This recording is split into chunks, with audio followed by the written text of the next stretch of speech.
Bismillah ar-Rahman ar-Rahim. Good evening. You're watching the news from the Sultanate of Oman television. First, the headlines. The U.S. Secretary of State says the U.S. will make a decision very soon on how to unfree suspended American military assistance to Egypt.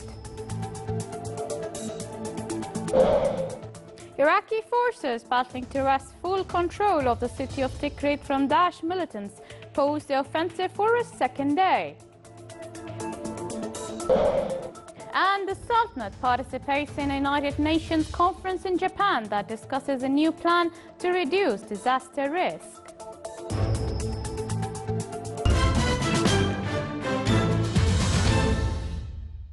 Those were the headlines. Now for the news in detail. U.S. Secretary of State John Kerry says the U.S. will make a decision very soon on how to unfreeze hundreds of millions of dollars in suspended American military assistance to Egypt. Kerry made the announcement on the sidelines of an international investment conference in Egypt after 4 Arab states pledged to offer about $12 billion in investment aid to help revive its economy. Washington had released some military aid, including the delivery of Apache helicopters Egypt says are important to its fight against the insurgents in Sinai. Kerry added that the U.S. is committed to strengthening the partnership with Egypt.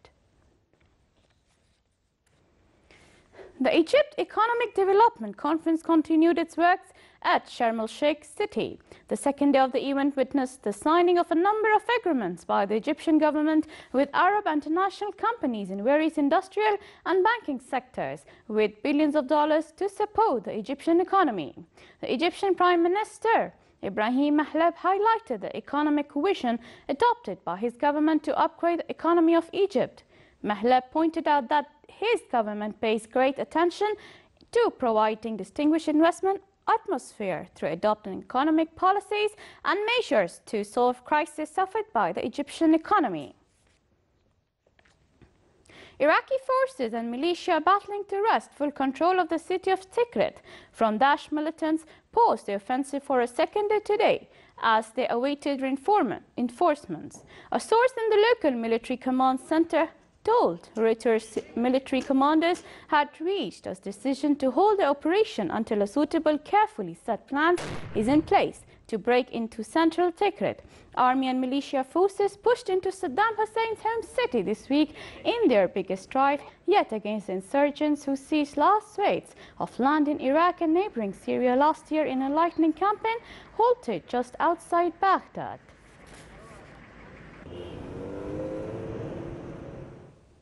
U.S.-led jets have struck Daesh group positions in northeast Syria. The airstrikes hit areas close to the town of Tal Tamir, south of the Turkish border, the Britain-based Syrian Observatory for Human Rights said. The Kurdish YPG militia, backed by U.S.-led airstrikes, had made significant gains in recent weeks against Daesh in northern Syria, cutting an important supply route from territory controlled by the militant group in Iraq.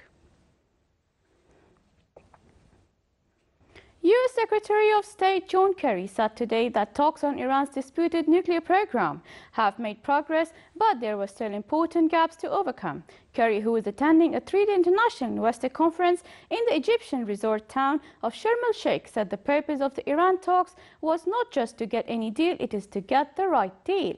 The negotiations are entering their final phase, with Kerry due to meet his Iranian counterpart in Switzerland after the Sharm el-Sheikh conference ends.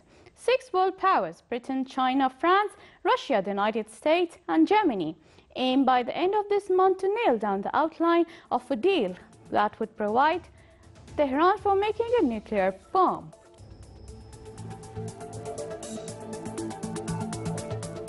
Stay tuned because still to come in our news bulletin. Ethiopia's iconic black maned lions are fading out fast.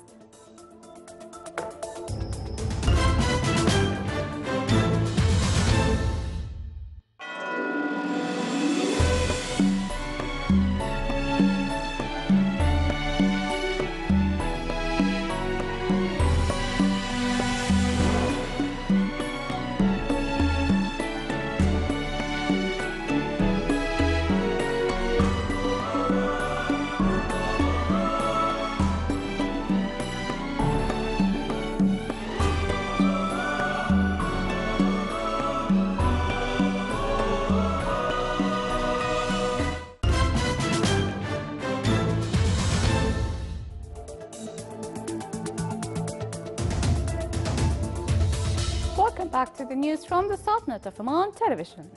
With the Sultan participation, Japan hosted a United Nations conference today and pledged $4 billion towards a new plan to reduce disaster risk. Addressing the conference in the northeastern city of Sendai, United Nations Secretary General Ban Ki-moon said that this was the point to determine where to go next. The new agreement will focus on displacement of populations by disasters such as earthquakes, flood and drought, which the Prevent Plan High-Go framework for action did not address.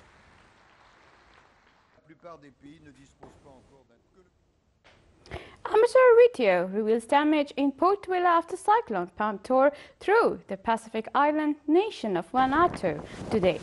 A senior aid agency official said today at least 8 people have been confirmed dead after a cyclone devastated the island. Another 20 have been confirmed injured. Winds up to 340 kilometers an hour ripped metal roofs of houses and downed trees as relief agency braced for a major rescue operation, and unconfirmed reports said dozens had died. Aid officials said the storm may be unprecedented in the island's history and could be one of the worst natural disasters the Pacific region has ever seen, hitting Papua New Guinea and the Solomon Islands after reaching Vanuatu yesterday.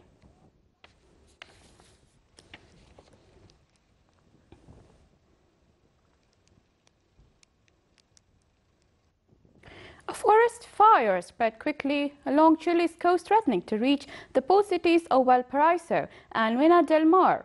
Local television stations showed people evacuating as emergency workers battled the flames. The fire began in the afternoon and was fanned by high winds blowing toward the Pacific Ocean, leading authorities to declare a state of emergency for both cities. Authorities said that about 4,500 people in 6 neighborhoods have been evacuated as flames advanced nearby, and that an additional 10,000 might need to be moved.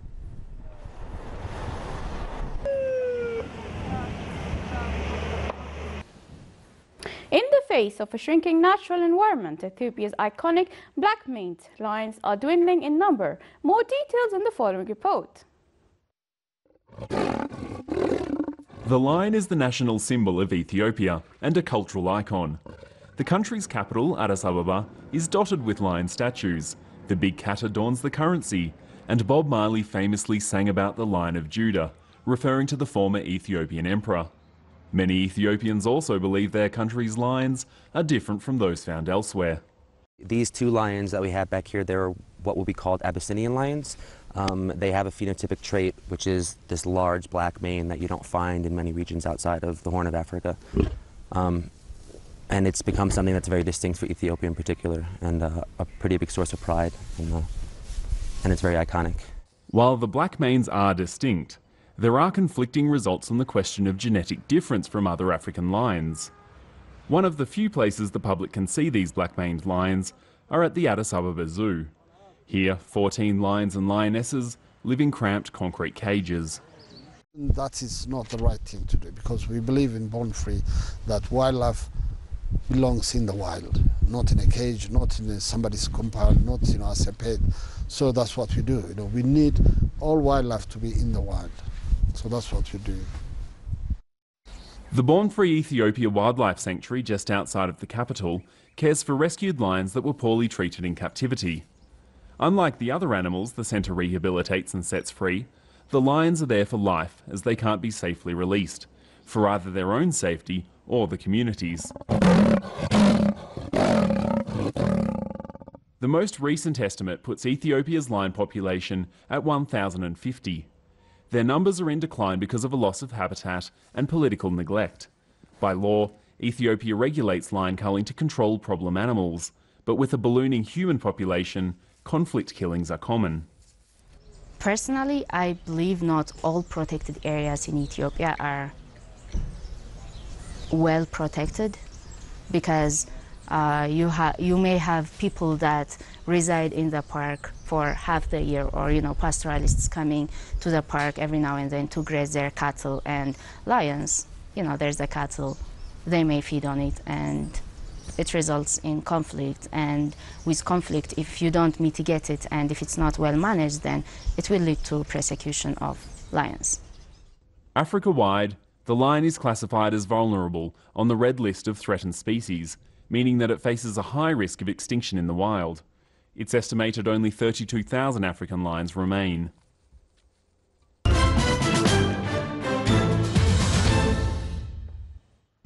Disseminating the culture of community contact and encouraging talented youth in the fields of writing and presentation were the focus of Youth of Understanding Forum held in the Wilaya of Khassab in the Governorate of Masandam.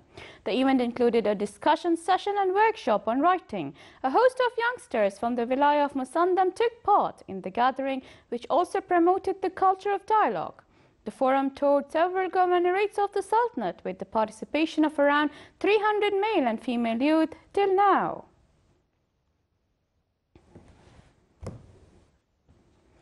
The sixth station of Youth of Understanding Forum was held in the Governorate of South Batana. It was organized by the Ministry of Endowments and Religious Affairs. Understanding, tolerance, shura and democracy were the topics discussed by the participants in the forum. Interaction between attendees and lecturers and respecting other views prevailed during the gathering, which also discovered many talented youth capable to address all global issues.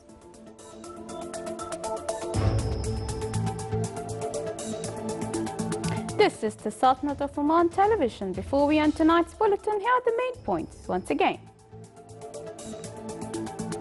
The U.S. Secretary of State says the U.S. will make a decision very soon on how to unfreeze suspended American military assistance to Egypt.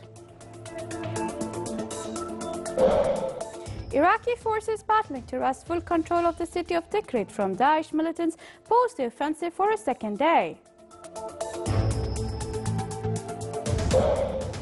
And the Sultanate participates in a United Nations conference in Japan that discusses a new plan to reduce disaster risk. With that, we come to the end of tonight's news bulletin. From all of us here at the newsroom and the studio, thank you for watching and good night.